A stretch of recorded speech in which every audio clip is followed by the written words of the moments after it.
নমস্কার, আমি বোধসত্ত্ব খান চলে এসেছি সহজ শেয়ার বাজারের আরেকটি নতুন এপিসোড নিয়ে। প্রিয় বন্ধুরা, আশা করি সবাই ভালো আছেন এবং সুস্থ আছেন। আজকের 22শে মার্চ 2025 শনিবার, শেয়ার বাজার বন্ধ, কিন্তু বিগত এক সপ্তাহ ধরে তুমুল উৎসাহ দেখা গিয়েছে বিনিয়োগকারীদের মধ্যে, ট্রেডারদের মধ্যে, শর্ট টার্ম ইনভেস্টার্সদের মধ্যে, এবং তার পেছনে যে বিভিন্ন ফ্যাক্টরস কাজ করেছে সেগুলো নিয়ে অলরেডি আলোচনা করেছি। কিন্তু আমরা একটু ভবিষ্যতের আলোচনা করব আজ, অর্থাৎ যে সেক্টরগুলো আমাদের প্রয়োজনে লাগবে, যেগুলো ছাড়া মানুষ চলতে পারবে না, এমন কিছু সেক্টরস নিয়ে আমরা ডেফিনেটলি আজকের আলোচনা করতে চলেছি।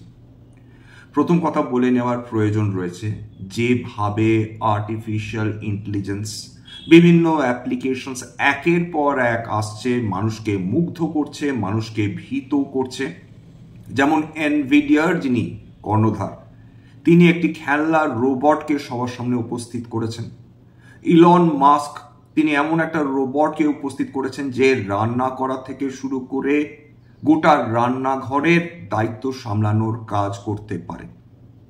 একই সঙ্গে একটা ইউটোপিয়ান এবং ডিস্টোপিয়ান চিত্র আমাদের সামনে তুলে ধরা হচ্ছে, যার ফলে মানব সভ্যতা একই সঙ্গে আশা, আকাঙ্ক্ষা, চিন্তা নিয়ে আরো এগোবে ভবিষ্যতে। এবার সমস্যা যেটা দাঁড়াচ্ছে যে এই আর্টিফিশিয়াল ইন্টেলিজেন্স মানুষের ক্ষতি করবে নাকি উপকারে লাগবে সে সম্বন্ধে ন্যূনতম ধারণা আমাদের আপাতত এই বর্তমান পরিস্থিতিতে নেই। কারণ অতি দ্রুত আমরা যেটা কল্পনা করছি তার থেকেও দ্রুত হারে এই টেকনোলজির তার ওভারঅল ডেভেলপমেন্ট হচ্ছে, এবং আজ থেকে 5 বছর পর আর্টিফিশিয়াল ইন্টেলিজেন্স বর্তমানে যেটা করছে সেটা 5 বছরের মধ্যে যে কি রকম ডিসরাপশন গোটা বিশ্ব জুড়ে নিয়ে আসতে পারে সেইটা কিন্তু আমাদের মনের মধ্যে সর্বদাই কাজ করে চলেছে। এবং সেক্ষেত্রে যারা শেয়ার বাজারের সঙ্গে যুক্ত, যারা বিনিয়োগকারী, তাদের মনের মধ্যে এটা অবশ্যই কাজ করবে যে আর্টিফিশিয়াল ইন্টেলিজেন্সের উপস্থিতি ভারতবর্ষের বিভিন্ন কোম্পানির ক্ষেত্রে হিতে বিপরীত হবে না তো। অর্থাৎ আর্টিফিশিয়াল ইন্টেলিজেন্স এই কোম্পানিগুলোর ক্ষেত্রে সাহায্য নিয়ে আসবে নাকি এই কোম্পানিগুলোকে ডুবিয়ে ছাড়বে। খুব সহজ কথায় বলতে গেলে, যে কোম্পানিগুলো already artificial intelligence, large language model প্রভৃতি নিয়ে কাজ করা শুরু করে দিয়েছে, তাদের অ্যাপ্লিকেশন নিজ এবং টেকনোলজি নিজেদের প্রোডাক্ট ইনোভেশন, রিসার্চ, ডেভেলপমেন্ট এবং প্রোডাক্ট কোয়ালিটি ইমপ্রুভমেন্টে কাজে লাগাতে শুরু করে দিয়েছেন, তারা নিঃসন্দেহে উপকৃত হওয়ার সম্ভাবনাটাই বেশি। তবে এর মধ্যেও কয়েকটা জিনিস ডেফিনেটলি বদলাবে না। 1 নম্বর, যেটা আপাতত, যে মানুষ ওষুধ খাওয়া কমাবেন না, মানুষের পানীয় জলে, পরিশ্রুত পানীয় জলের যেটা প্রয়োজন সেটা কমবে না, বরঞ্চ বলা যেতে পারে উত্তরোত্তর বৃদ্ধি পাবে। মানুষ তারা সময় বহু লক্ষ বছর আগে থেকেই আমরা এটা বলতে পারি, বা যদি আমরা কয়েক হাজার বছর পিছিয়েও যাই, সেক্ষেত্রে একটা ঘটনা এটা যে মানুষ তাদের একটা নেশার করার একটা ইচ্ছে মনের মধ্যে সবসময় থাকে, দুর্ভাগ্যবশত হলেও সত্যি। এইবার সেইটা মানুষ উৎসবে অনেক সময় তারা পার্টিসিপেট করে থাকেন, তার মাধ্যমে কখনো তারা মানুষের সঙ্গে, বন্ধুরা একত্রিত হয়ে তারা বসেন, তাদের বিভিন্ন ধরনের সাকসেস, এমনকি ফেলিওরসও তারা সেলিব্রেট করেন বলা যেতে পারে। সুতরাং মানুষের আদিম প্রবণতা অনুযায়ী তাদের নেশাও কিন্তু তাদের দৈনন্দিন জীবনের একটি অংশ, এবং যেটা কে ক্যাপিটালাইজ করেছে বিশ্বের বিভিন্ন কোম্পানি। তার মধ্যে ফিলিপ মরিস রয়েছে, আইটিসি রয়েছে, এছাড়া অন্যান্য যেগুলো অ্যালকোহলিক বেভারেজেস সেগুলো তো ডেফিনেটলি রয়েছে। মানুষের খাদ্যের প্রয়োজন হবে না, যত দিন বাড়ছে, যত জনসংখ্যা বৃদ্ধি হচ্ছে, বিভিন্ন দেশে মানুষের খাদ্যের প্রয়োজন হচ্ছে, জমি সীমিত, নানা টেকনোলজিস ব্যবহার করা হচ্ছে, ড্রোন থেকে শুরু করে আর্টিফিশিয়াল ইন্টেলিজেন্স থেকে শুরু করে কোয়ালিটি সিড উৎপাদন থেকে শুরু করে জেনেটিক্যালি মডিফাইড সিডস বাজারে এনে মানুষ যাতে বেশি খাদ্য উৎপাদন করতে পারেন সেই ব্যবস্থা করা হচ্ছে। কারণ সীমিত জমি, দিনের পর দিন ডেভেলপমেন্ট হচ্ছে, আরবান ডেভেলপমেন্ট হচ্ছে, ইনফ্রাস্ট্রাকচার ডেভেলপমেন্ট হচ্ছে, মানুষ গৃহ খুঁজছেন, মাথার উপর একটা ছাদ খুঁজছেন, তার ফলে জমি অর্থাৎ যেখানে শস্য হবে, যেখানে সবজি হবে, সেটা সংকুচিত হয়ে যাচ্ছে। মানুষের নজর পড়ছে সামুদ্রিক খাদ্যের উপর, তাতে অ্যালগি রয়েছে, তাদের নানা রকমের মাছ রয়েছে, সামুদ্রিক প্রাণী রয়েছে, এর মধ্যে অনেকগুলোকে সুপারফুড হিসাবে ধরা হচ্ছে। সেইটার গ্রহণযোগ্যতা দিনের পর দিন বৃদ্ধি হচ্ছে। এতদিন এই ধরনের সামুদ্রিক খাদ্যের জনপ্রিয়তা বেশিরভাগটাই ছিল এশীয় দেশগুলোর মধ্যে, কোরিয়া বলুন, জাপান বলুন, চায়না বলুন, থাইল্যান্ড বলুন, ফিলিপাইন্স বলুন। এই মুহূর্তে এটা বলে রাখার প্রয়োজন রয়েছে, গোটা বিশ্বের মোট সামুদ্রিক খাদ্যের 50% বাজার কিন্তু চায়না এবং ভারতবর্ষের হাতে। অর্থাৎ ওয়াটার ম্যানেজমেন্ট, সামুদ্রিক খাদ্য, অ্যালকোহলিক বিভারেজেস নিয়ে কেন আলোচনা করার প্রয়োজন রয়েছে? তার কারণ এই 1% ইন্ডিয়া, অর্থাৎ 140 কোটি মানুষের মধ্যে এরকম অন্তত 1.5 কোটি মানুষ রয়েছেন। আরো যদি আমরা পরিসরটা বৃহৎ করি, আরো যদি বাড়াই, সেক্ষেত্রে দেখা যাবে প্রায় 5 থেকে 15 কোটি মানুষ রয়েছেন যারা হাই কোয়ালিটি অ্যালকোহলিক বিভারেজেসের খোঁজে রয়েছেন, বর্তমানে যেটা দারুণ জনপ্রিয় হয়ে উঠছে বিভিন্ন শ্রেণীর মানুষের মধ্যে। এবং যে অ্যালকোহলিক বেভারেজেস কোম্পানিগুলো রয়েছে, তারা এদের উচ্চাকাঙ্ক্ষা, এদের সেলিব্রেশন, এদের জীবন যাপন, এইগুলোকে কেটার করছে এই ধরনের অ্যালকোহলিক বেভারেজেস কোম্পানি। অর্থাৎ যেটাকে বলা হচ্ছে ইংরেজি ভাষায় প্রিমিয়ামাইজেশন, প্রিমিয়াম, এবং সেটা প্রত্যেকটা মানুষকে কনসিয়াস করে দেওয়া হচ্ছে যে দেখুন, আপনারা ইন টার্মস অফ কনজাম্পশন আপনারা অন্যদের থেকে আলাদা, আপনারা বেটার কোয়ালিটি ফুড কনজিউম করতে পারেন, বেটার কোয়ালিটি অ্যালকোহল কনজিউম করতে পারেন। Standard disclaimer, alcohol is injurious to health. এবার প্রবলেমটা যেটা দাঁড়াচ্ছে, বা যেটা আমরা বিভিন্ন কোম্পানিজের ক্ষেত্রে, অ্যালকোহলিক বেভারেজেস কোম্পানিগুলোর ক্ষেত্রে যদি দেখি, যে তাদের এই প্রিমিয়ামাইজেশনের যে এফেক্টটা, সেটা ধীরে ধীরে এই কোম্পানিগুলো তারা সেটাকে ধরতে পারছে, মানুষের পালসকে তারা বুঝতে পারছে, মাপতে পারছে, এবং তাই জন্য এই প্রিমিয়ামাইজেশনের কনসেপ্টটা গত কয়েক মাস ধরে বাজারে ঘুরে বেড়াচ্ছে, এবং বিভিন্ন যে অ্যালকোহলিক বিভারেজেস কোম্পানি তার উপর একটা সদার্থক প্রভাব পড়েছে, সেটা আমরা দেখতে পাচ্ছি বিভিন্ন কোম্পানি তাদের স্টক প্রাইস অ্যাপ্রিসিয়েশনের মধ্যে দিয়ে। 2 নম্বর হচ্ছে ইথানল।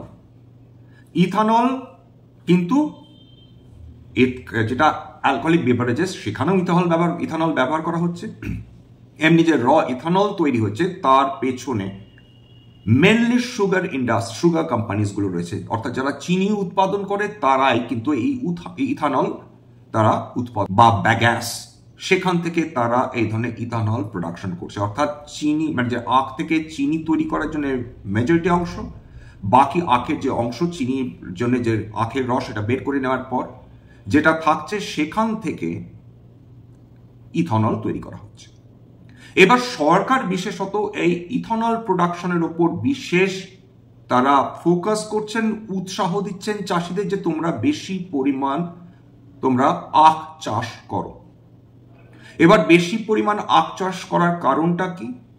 যে ভারতবর্ষ যে বিপুল পরিমাণ জ্বালানি তেল বিদেশ থেকে নিয়ে আসেন, আমাদের মোট জ্বালানি রিকোয়ারমেন্টের 86%, তার জন্য আমাদের পকেট থেকে বিদেশি মুদ্রা বেরিয়ে যায়, বিপুল পরিমাণ অর্থ বিদেশি দেশগুলো বা কোম্পানির পকেটে চলে যায়। সেটাকে যাতে কম করা সম্ভব হয়, কিভাবে সম্ভব হয়?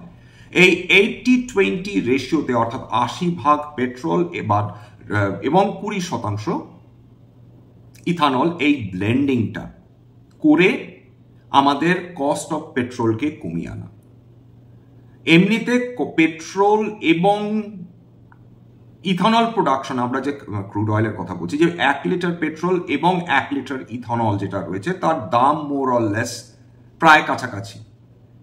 কিন্তু যেহেতু এটা বিদেশ থেকে আমদানি করতে হচ্ছে না, সেহেতু পার লিটার কস্ট সমস্ত ট্যাক্স ধরেও, সেস ধরেও, সেটা পার লিটার পেট্রোল থেকে কম হবে, উপরন্তু দেশের টাকা দেশেই থাকবে। এর ফলে যে বিভিন্ন ইথানল প্রডিউসিং কোম্পানিজ গত কয়েক মাস ধরে ক্রমাগত উৎসাহিত হয়ে উঠছে এবং সরকার যেভাবে চাপ দিচ্ছেন, ফোকাস করছেন, প্রায়োরিটি সেক্টর হিসাবে ইথানল সেক্টরকে দেখছেন, তার ফলে বিভিন্ন সুগার প্রডিউসিং কোম্পানিজ, বিভিন্ন ইথানল প্রডিউসিং কোম্পানিজ তারা ধীরে ধীরে ধীরে ধীরে উৎসাহিত হয়ে উঠছে এবং এটা মোর অর লেস এটা টেকেন যে ইথানল প্রোডাকশনকে গুরুত্ব দেয়া হবে, আরো বেশি গুরুত্ব দেওয়া হবে, কারণ আমাদের যত আমরা বিদেশ থেকে তেল আনা কমাবো তত আমাদের খরচ বাড়বে, আমাদের কারেন্ট অ্যাকাউন্ট ডেফিসিট কমবে, এমনকি সারপ্লাস হয়ে উঠতেও পারে ভবিষ্যতে। ভারতবর্ষ যত অর্থনৈতিকভাবে শক্তিশালী হবে তত তার কারেন্ট অ্যাকাউন্ট সারপ্লাস হওয়ার সম্ভাবনাটাই বেশি। বিশেষত আমাদের দেশে যে বিপুল পরিমাণ আখ উৎপাদন হয়, সেটার যদি আমরা অ্যাডভান্টেজেস নিতে পারি, খুব স্বাভাবিকভাবে ভারতবর্ষ অর্থনৈতিকভাবে আরো বেশি তারা উপকৃত হবে। সুতরাং একদিকে সরকারের পুশ 80-20 রেশিওতে এই ইথানল পেট্রোল ব্লেন্ডিং, এর ফলে ইথানল কোম্পানিজগুলো উৎসাহিত হবে। ভারত সরকার এই যে কনজামশন, এতদিন ইনফ্রাস্ট্রাকচার, ফিজিক্যাল ইনফ্রাস্ট্রাকচার ডেভেলপমেন্ট এবং সেটাকে এনকারেজ করার ক্ষেত্রে তারা ফোকাস করছিলেন, তার ফলে বিভিন্ন যে sectors, capital goods, engineering, railways, এই ডিফেন্স, এই সমস্ত সেক্টরগুলো দারুণভাবে বৃদ্ধি পাচ্ছিল। এই লাস্ট বাজেটে সেখানে সরকার ফোকাস করেছেন কনজামশনের উপর, তার ফলে কনজামশনমুখী যে সেক্টরসগুলো রয়েছে খুব স্বাভাবিকভাবে সেইটা তার উপর ফোকাস করছে। কনজামশন বৃদ্ধি হওয়ার সম্ভাবনাটা অনেক বেশি তৈরি হচ্ছে এবং তার মধ্যে বিশেষ করে যেগুলো প্রিমিয়ামাইজেশন করছে যে কোম্পানিজগুলো, সেই কোম্পানিজগুলো কিন্তু অনেক বেশি বেনিফিটেড হওয়ার সম্ভাবনা তৈরি হচ্ছে। এইবার চলে আসি সামুদ্রিক খাদ্য। যত দিন যাচ্ছে, অলরেডি আলোচনা করেছি যে সামুদ্রিক খাদ্যের প্রয়োজন বৃদ্ধি হবে দিনের পর দিন, বছরের পর বছর, যত ভবিষ্যতের দিকে আমরা এগোবো। কারণ আমাদের দেশের মাটিতে যত বেশি খাদ্য উৎপাদন হবে, তার জমি দিনের পর দিন কমবে, জনসংখ্যা যত বৃদ্ধি পাবে, আমাদের আরো বেশি ফোকাস করতে হবে আমাদের সামুদ্রিক খাদ্যের উপর। এবং সৌভাগ্যবশত ভারতবর্ষ 3 দিক দিয়ে সমুদ্র দিয়ে ঘেরা, একটা বিশাল এরিয়া। কিন্তু ভারতবর্ষে, অর্থাৎ যেটা জলসীমা বলা হয়, স্থলসীমা না, জলসীমা বলা হয়, সেটা একটা বিশাল অংশ ভারতবর্ষের কন্ট্রোলে রয়েছে, যেখানে ভারতবর্ষের যারা মৎস্যজীবী তারা উপকৃত হবেন। এটা আমি আনঅর্গানাইজ সেক্টরের কথাই যে কেবল বলছি তা না, অর্গানাইজ সেক্টরের কথাও বলছি। যত দিন যাবে তত কিন্তু অর্গানাইজ সেক্টরে পার্টিসিপেশন বেশি বৃদ্ধি হওয়ার সম্ভাবনা রয়েছে। সব সেক্টরেই তাই আস্তে আস্তে আস্তে আস্তে অর্গানাইজ সেক্টরের আন্ডারে কিন্তু বিভিন্ন কোম্পানিজগুলো চলে আসার চেষ্টা করবে। সুতরাং সামুদ্রিক খাদ্য খুব গুরুত্বপূর্ণ। এছাড়া আর একটা চমকপ্রদ তত্ত্ব হয়তো আমাদের দিতেই হবে, সেটা বিশ্বে যে মিষ্টি জল বা পানীয় জল বা পানীয় জলের হ্রদ, সেটা সবচেয়ে বেশি রয়েছে কানাডায়। প্রায় 80,000-এর ওপর হ্রদ রয়েছে যেটা মিষ্টি জল রয়েছে। ভারতবর্ষে প্রায় 80টার কাছাকাছি এরকম মিষ্টি হ্রদ রয়েছে। গোটা বিশ্ব জুড়ে যত এই মিষ্টি জলের হ্রদ রয়েছে, সেইটা সব মিলেও কিন্তু কানাডার সমান নয়। যত দিন যাচ্ছে, এল নিনো এফেক্ট বলুন বা অন্যান্য এফেক্ট বলুন, গ্লেসিয়ার গলে যাচ্ছে, তত মিষ্টি জলের পরিমাণ কমছে।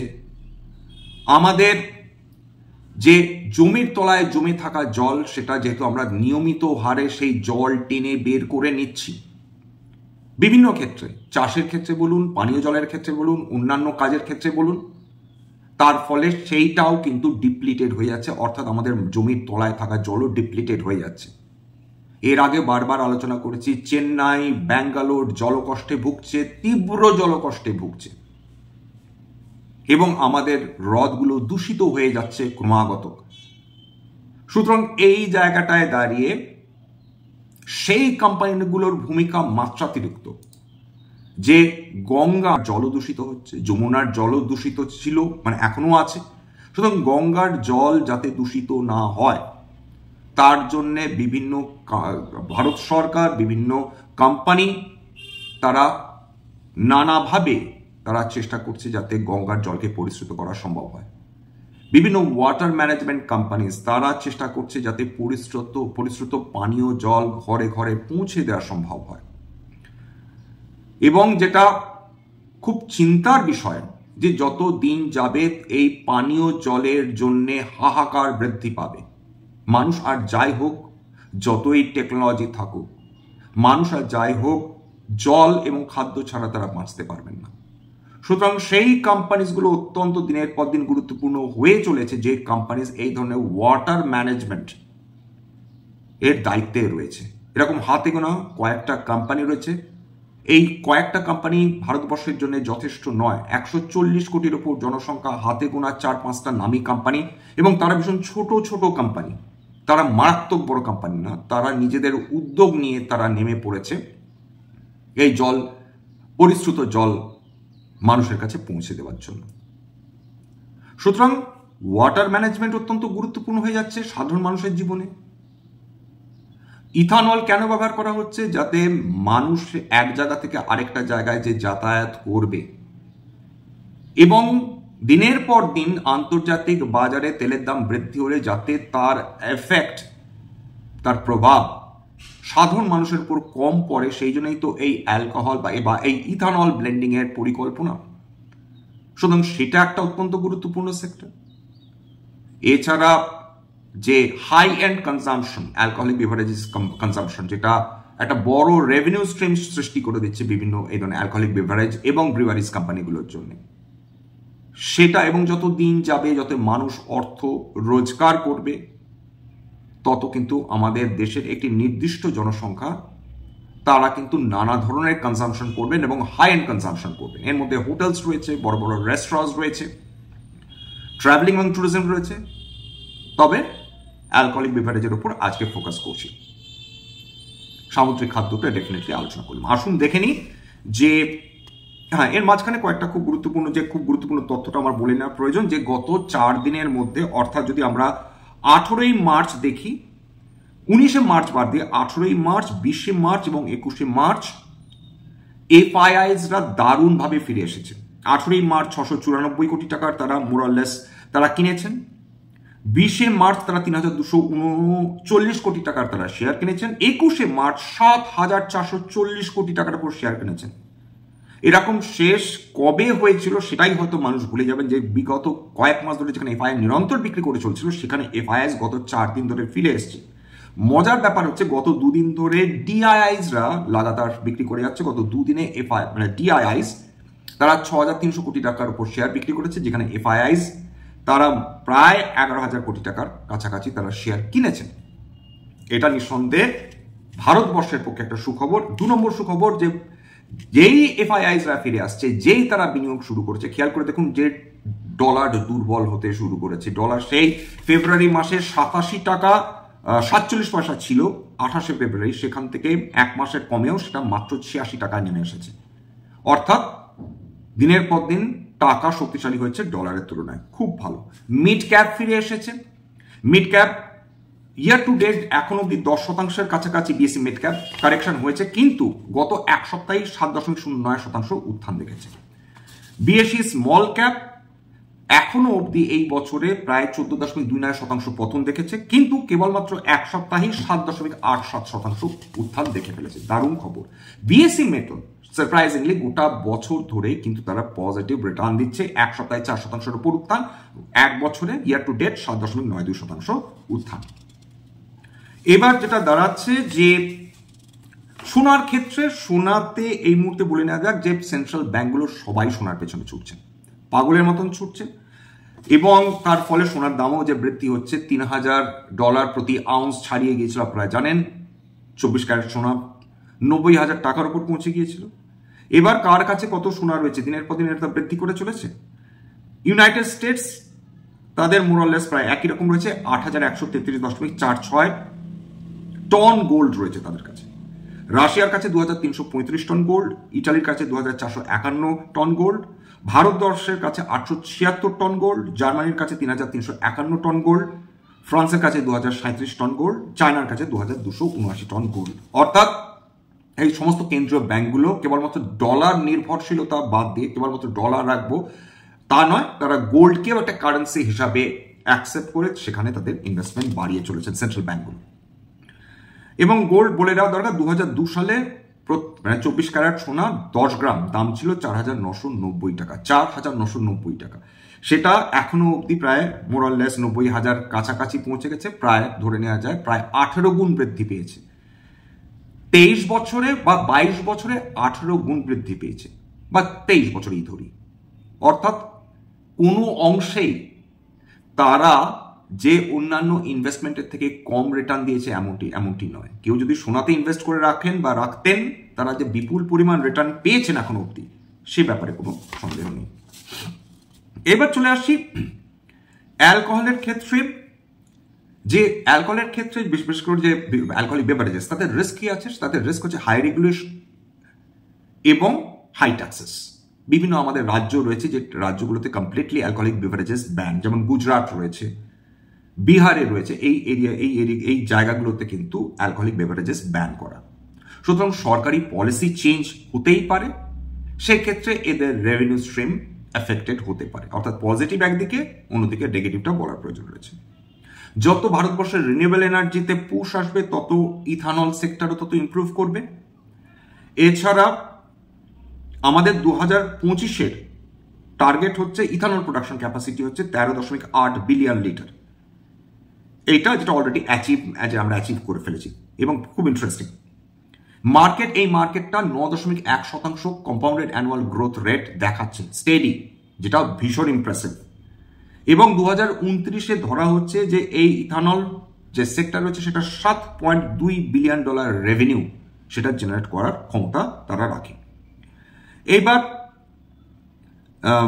যেটা রিস্ক রয়েছে সেটা হচ্ছে যে মনসুনাল চেঞ্জেস, সিজনাল ক্রপ সুগার কেন অর্থাৎ আখ, সেটা যদি ভালো বর্ষা হয় সেক্ষেত্রে সুগার কেন গ্রোথের ক্ষেত্রে সেটা হেল্পফুল হবে। কিন্তু যদি কোনো কারণে খরা আসে, দারুণ এফেক্টেড হবে সুগার কেন প্রোডাকশন, সেক্ষেত্রে ইথানল প্রোডাকশন এফেক্টেড হবে, সেক্ষেত্রে অ্যালকোহলিক কনজাম্পশন, এর ক্ষেত্রে অ্যালকোহলিক যে বেভারেজেস রয়েছে তাদের কস্ট অফ ম্যানুফ্যাকচারিং সেটা বৃদ্ধি পাবে। অর্থাৎ এই সিজনাল চেঞ্জেসগুলো এইটা কিন্তু দারুণভাবে এফেক্ট করবে, বিশেষ করে ইথানল সেক্টরের ক্ষেত্রে।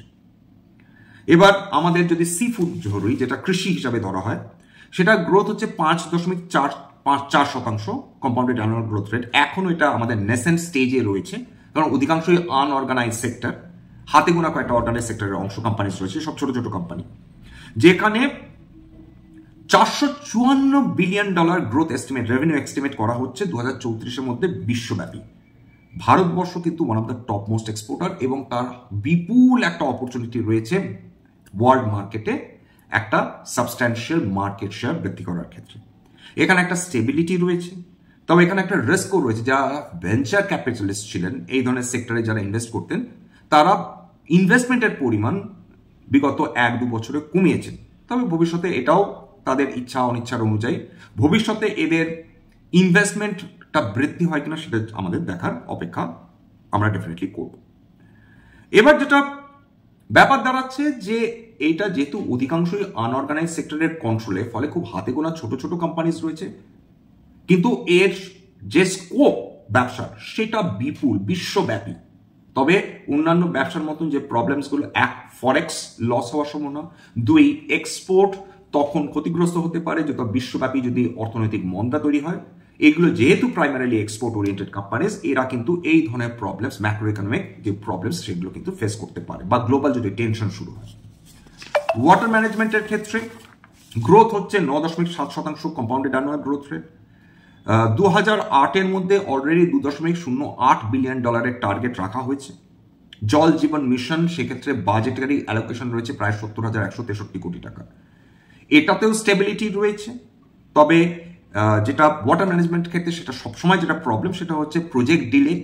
1 নম্বর, বিভিন্ন ধরনের পলিসি যদি শিফট হয়, সরকার যদি ডিসাইড করে যে না তারা আর ফার্দার এই ধরনের কোম্পানিজগুলোর ক্ষেত্রে কোনো ধরনের ছাড় দেবেন না, সেক্ষেত্রে ভোলেটিলিটি বৃদ্ধি হতে পারে। কমোডিটি যেতে যদি বিভিন্ন কমোডিটিতে যদি ভোলেটিলিটি আসে, এক্ষেত্রে ভোলেটিলিটি বৃদ্ধি পাওয়ার সম্ভাবনাটা বেশি হয়। তবে ওভারঅল যেহেতু এটা ভবিষ্যতের সেক্টর, ভবিষ্যৎকে কেটার করবে, তার জন্য অবশ্যই এই ধরনের কোম্পানি, এই ধরনের সেক্টরের অন্তর্গত কোম্পানিজগুলোতে আমাদের ধৈর্য ধরতে হবে। অ্যালকোহল ক্ষেত্রে তো বললাম যে অলরেডি $64 বিলিয়ন টার্গেট রাখা হয়েছে রেভিনিউ 2030-এ, 6.8% হারে গ্রো করছে। এবার প্রিমিয়াম স্পিরিটস এক্ষেত্রে অগ্রণী ভূমিকা নিতে পারে।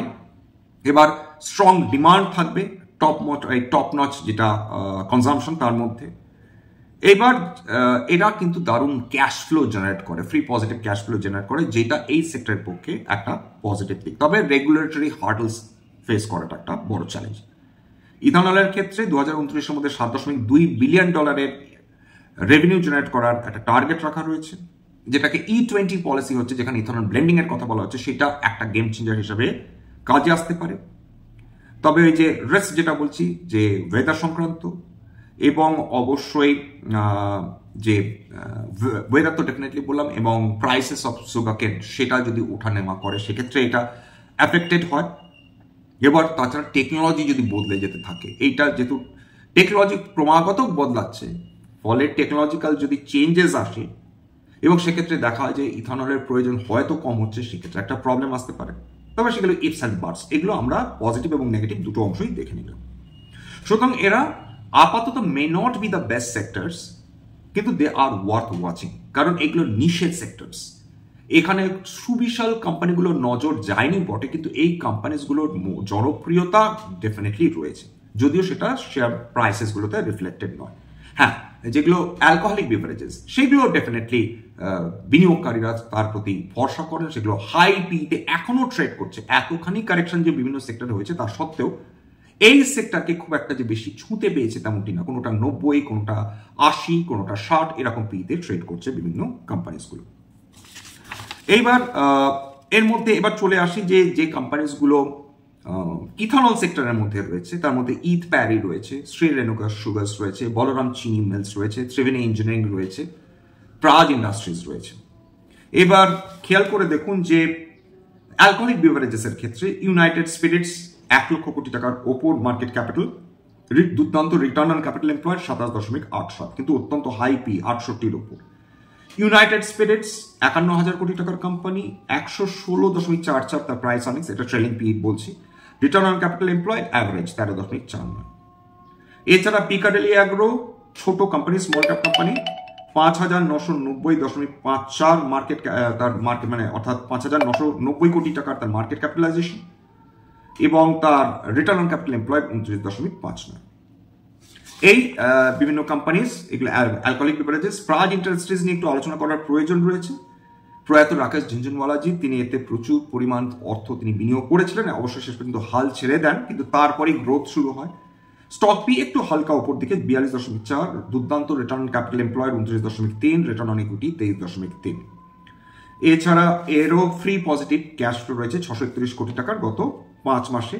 এখানে এফআইআই এবং ডিআইআই সিগনিফিকেন্ট বিনিয়োগ রয়েছে। এফআইআই ডিসেম্বর কোয়ার্টারে 8.63%, ডিআইআই 8.19%, যেটা রিটেল ইনভেস্টার্স তারা তাদের ইনভলভমেন্ট কমেছে, যেটা ভালো কোম্পানির জন্য 30.38। চলে আসি সি ফুডের ক্ষেত্রে Avanti feeds small cap company, stock P reasonable 26.4, return on capital employed ভালো 20, রিটার্ন অন ইকুইটি ভালো 15.1, free positive cash flow generate করছে। গত 13 কোয়ার্টার ধরে তারা ক্রমাগত তাদের প্রফিট বৃদ্ধি করছে, এবং এই কোম্পানি এবং কোম্পানিটা কিন্তু এদের এই যে কোম্পানি এই সি ফুড রয়েছে তার মধ্যে কিন্তু অর্গানাইজ সেক্টরের মধ্যে অন্যতম বড় কোম্পানি বলা যেতে পারে। এরা কি করে? এরা চিংড়ি মাছের খাদ্য বিক্রি করে, প্রসেস শ্রিম্প চিংড়ি মাছের ছাল ছাড়িয়ে সেটা এক্সপোর্ট করে। এছাড়া এরা বিভিন্ন যারা চিংড়ি মাছ চাষ করেন, যারা চাষি, তাদেরকে ভালো মানে অত্যন্ত হাই কোয়ালিটির ফিড দেন। এছাড়া এদের হ্যাচারি রয়েছে, যেখানে তারা ছোট ছোট তারা চিংড়ি মাছের চারা তৈরি করেন, করে সেটা চাষিদের বিক্রি করেন। এছাড়া নতুন ব্যবসাতে 2023 থেকে তারা নেমে পড়েছেন পেট কেয়ার, অর্থাৎ যারা বাড়িতে গৃহপালিত পশু রয়েছেন তাদের জন্য পেট কেয়ারের একটা আলাদা তারা বিজনেস তারা স্টার্ট করেছেন অ্যানিমাল নিউট্রিশন এবং ফিড ফর্মুলেশনের মাধ্যমে। লাস্টে যেটা ওয়াটার ম্যানেজমেন্টের মধ্যে আরেকটি কোম্পানি ভার্টেক ওয়াবাগ, ছোট কোম্পানি, 9,411 কোটি টাকার কোম্পানি, স্টক পি একটু হাই 35.2, রিটার্ন অন ইকুইটি ভালো 19.8, রিটার্ন অন ইকুইটি 13.8। এখানে শ্রীমতী রেখা ঝুনঝুনওয়ালা, প্রয়াত শ্রী রাকেশ ঝুনঝুনওয়ালার স্ত্রী, তিনি এখনো 8% ওপর কিন্তু তার হোল্ডিং রয়েছে এই কোম্পানিতে।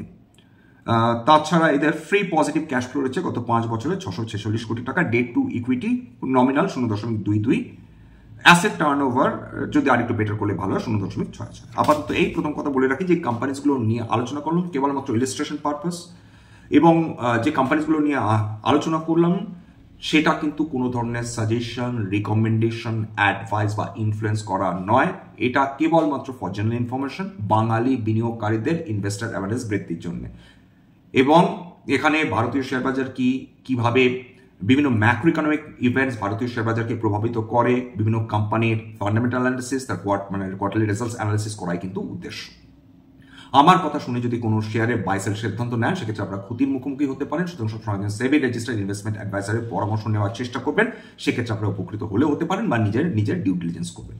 স্ট্যান্ডার্ড ডিসক্লোজার, যে কোম্পানিজগুলো নিয়ে আলোচনা করলাম হতে পারে তার মধ্যে কয়েকটা কোম্পানিতে আমার বা আমার পরিবারের বিনিয়োগ থাকলেও থাকতে পারে। ভবিষ্যতে আমরা যদি নতুন করে কিনি বা বিক্রি করি তাহলে কিন্তু আগাম বিজ্ঞপ্তি দিয়ে কিনতে বা বিক্রি করতে পারবো না। সবার শেষে যেটা বলি, যদি এই ধরনের এপিসোড আপনাদের সত্যি ভালো লাগে প্লিজ একটা লাইক দেবেন, প্লিজ সাবস্ক্রাইব করবেন। বহু মানুষ দেখেন কিন্তু সাবস্ক্রাইব না করে চলে যান। আপনারা যদি এই ধরনের এপিসোডস দেখেন এবং সাবস্ক্রাইব করেন, সেক্ষেত্রে আমি উপকৃত হব এবং আরো বেশি উৎসাহিত হব এই ধরনের এপিসোডস আপনাদের সামনে নিয়ে আসার জন্য।